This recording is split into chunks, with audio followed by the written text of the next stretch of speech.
here, please visit LibriVox.org. Recording by Mark Savage. The Brothers Karamazov by Fyodor Dostoevsky, translated by Constance Garnett. Book 7, Chapter 2, A Critical Moment. Father Païssy, of course, was not wrong when he decided that his dear boy would come back again. Perhaps, indeed, to some extent, he penetrated with insight into the true meaning of Alyosha's spiritual condition. Yet I must frankly own that it would be very difficult for me to give a clear account of that strange, vague moment in the life of the young hero I love so much. To Father Païssy's sorrowful question, "Are you too with those of little faith?" I could, of course, confidently answer for Alyosha.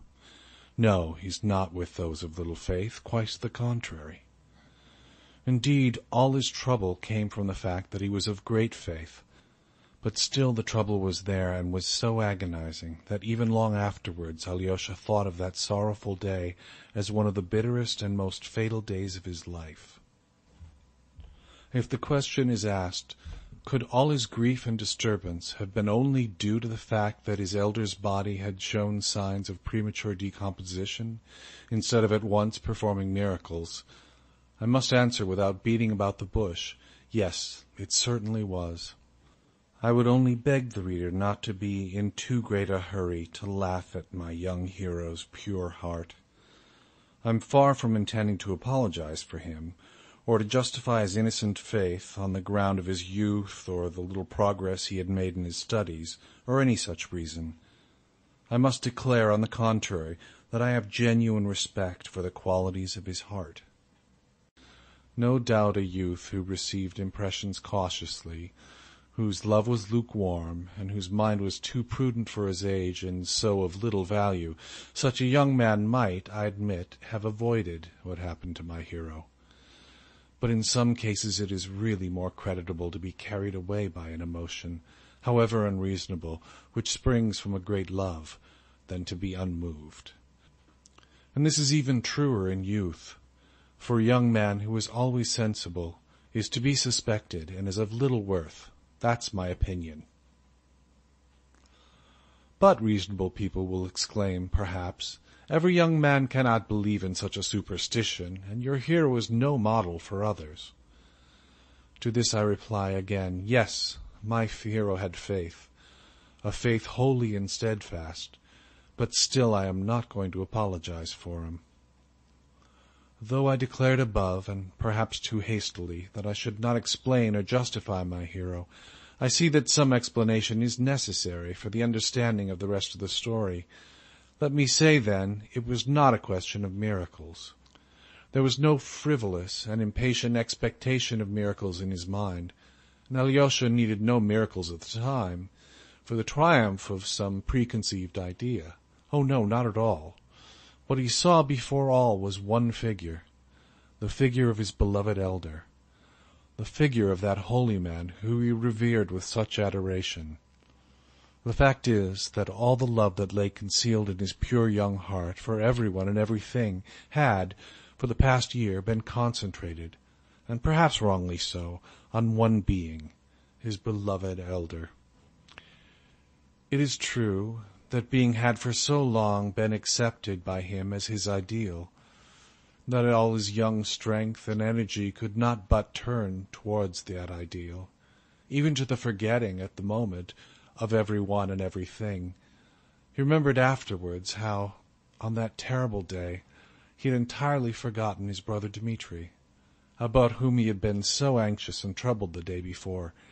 He had forgotten, too, to take the 200 roubles to Ilusha's father, though he had so warmly intended to do so the preceding evening.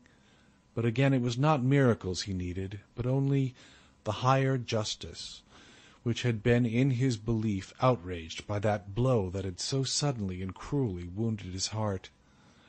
And what does it signify that this justice, looked for by Alyosha, inevitably took the shape of miracles to be wrought immediately by the ashes of his adored teacher? Why, everyone in the monastery cherished the same thought and the same hope, even those whose intellects Alyosha revered, Father Paisi himself, for instance. And so Alyosha, untroubled by doubts, clothed his dreams too in the same form as all the rest. And a whole year of life in the monastery had formed the habit of this expectation in his heart. But it was justice he thirsted for, not simply miracles. And now the man who should, he believed, have been exalted above everyone in the whole world, that man, instead of receiving the glory that was his due, was suddenly degraded and dishonored. What for? Who had judged him? Who could have decreed this? Those were the questions that wrung his inexperienced and virginal heart. He could not endure without mortification, without resentment even, that the holiest of holy men should have been exposed to the jeering and spiteful mockery of the frivolous crowd so inferior to him. Even had there been no miracles, had there been nothing marvelous to justify his hopes, why this indignity? Why this humiliation? Why this premature decay?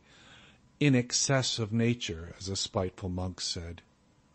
Why this sign from heaven, which they so triumphantly acclaimed, in company with Father Ferapont, and why did they believe they had gained the right to acclaim it? Where is the finger of Providence? Why did Providence hide its face at the most critical moment, so Alyosha thought it, as though volunteering submitting to the blind, dumb, pitiless laws of nature? That was why Alyosha's heart was bleeding, and of course, as I have said already, the sting of it all was that the man he loved above everything on earth should be put to shame and humiliated. This murmuring may have been shallow and unreasonable in my hero. But I repeat again for the third time, and am prepared to admit that it might be difficult to defend my feeling, I am glad that my hero showed himself not too reasonable at that moment, for any man of sense will always come back to reason in time. But if love does not gain the upper hand in a boy's heart at such an exceptional moment, when will it? I will not, however, omit to mention something strange, which came for a time to the surface of Alyosha's mind at this fatal and obscure moment. This new something was the harassing impression left by the conversation with Ivan, which now persistently haunted Alyosha's mind. At this moment it haunted him. Oh, it was not that something of the fundamental, elemental, so to speak, faith of his soul had been shaken. He loved his God and believed in him steadfastly, though he was suddenly murmuring against him. Yet a vague but tormenting and evil impression left by his conversation with Ivan the day before suddenly revived again now in his soul and seemed forcing its way to the surface of his consciousness. It had begun to get dusk when Rakitin, crossing the pine copse from the hermitage to the monastery, suddenly noticed Alyosha, lying face downwards on the ground under a tree, not moving and apparently asleep. He went up and called him by his name. "You here, Alexei? Can you have—" He began wondering, but broke off. He had meant to say, "Can you have come to this?" Alyosha did not look at him, but from a slight movement Rakitin at once saw that he had heard and understood him. "What's the matter?" he went on, but the surprise in his face gradually passed into a smile that became more and more ironical. "I say, I've been looking for you for the last 2 hours. You suddenly disappeared. What are you about? What foolery is this? You might just look at me." Alyosha raised his head, sat up and leaned his back against the tree. He was not crying, but there was a look of suffering and irritability in his face.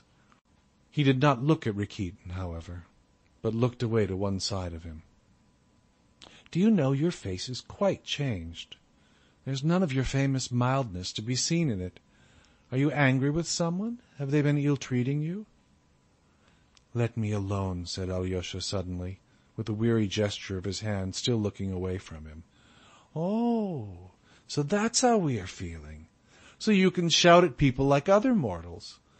That is a come-down from the angels. I say, Alyosha, you have surprised me, do you hear?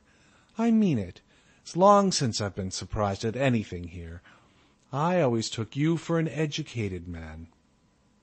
Alyosha at last looked at him, but vaguely, as though scarcely understanding what he said. "Can you really be so upset, simply because your old man has begun to stink? You don't mean to say you seriously believed that he was going to work miracles?" exclaimed Rakitin, genuinely surprised again.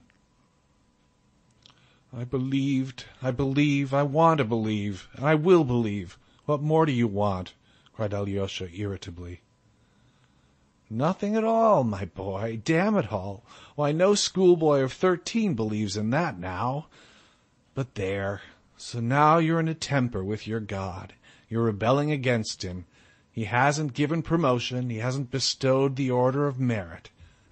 You are a set." Alyosha gazed a long while, with his eyes half closed, at Rakitin, and there was a sudden gleam in his eyes, but not of anger with Rakitin. "I'm not rebelling against my God. I simply don't accept his world." Alyosha suddenly smiled a forced smile. "How do you mean, you don't accept the world?" Rakitin thought a moment over his answer. "What idiocy is this?" Alyosha did not answer. "Come, enough nonsense. Now to business. Have you had anything to eat today?" I don't remember. I think I have." "You need keeping up, to judge by your face. Makes one sorry to look at you. You didn't sleep all night either, I hear. You had a meeting in there, and then all this bobbery afterwards. Most likely you've had nothing to eat but a mouthful of holy bread. Got some sausages in my pocket. I brought it from the town in case of need. Only you won't eat sausage. Give me some." "I say, you are going it. Why, it's a regular mutiny, with barricades. Well, my boy, we must make the most of it. Come to my place. Shouldn't mind a drop of vodka myself. I'm tired to death.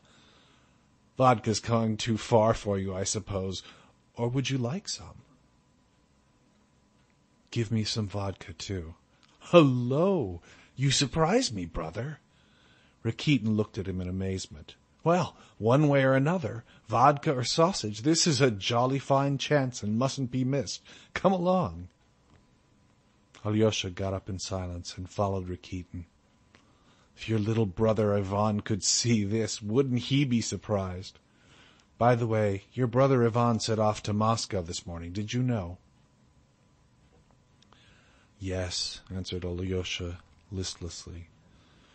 And suddenly the image of his brother Dmitri rose before his mind, but only for a minute, and though it reminded him of something that must not be put off for a moment, some duty, some terrible obligation, even that reminder made no impression on him, did not reach his heart, and instantly faded out of his mind and was forgotten.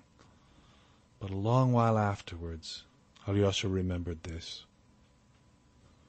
"Once you too could not resist letting me know I was dishonorable. Well, I should like to see what your talents and sense of honor will do for you now." This phrase Rakitin finished to himself in a whisper. "Listen," he said aloud, "let's go by the path beyond the monastery to the town." I ought to go to Madame Holikhov's, by the way. Only fancy, I've written to tell her everything that happened, and would you believe it? She answered me instantly in pencil. The lady has a passion for writing notes. That she'd have never expected such conduct from a man with such a reverend character as Father Zosima. That was her very word, conduct. She's angry, too. Hey, you are a set. Stay!" he cried suddenly again. He suddenly stopped, and taking Alyosha by the shoulder, made him stop too. "Do you know, Alyosha?" He peeped inquisitively into his eyes, absorbed in a sudden new thought which had dawned on him, and though he was laughing outwardly, he was evidently afraid to utter that new idea aloud, so difficult he still found it to believe in the strange and unexpected mood in which he now saw Alyosha. "Alyosha, do you know where we had better go?" he brought out at last timidly and insinuatingly. "I don't care. Where you like." "Let's go to Grushenka, eh? Will you come?" pronounced Rakitin at last, trembling with timid suspense.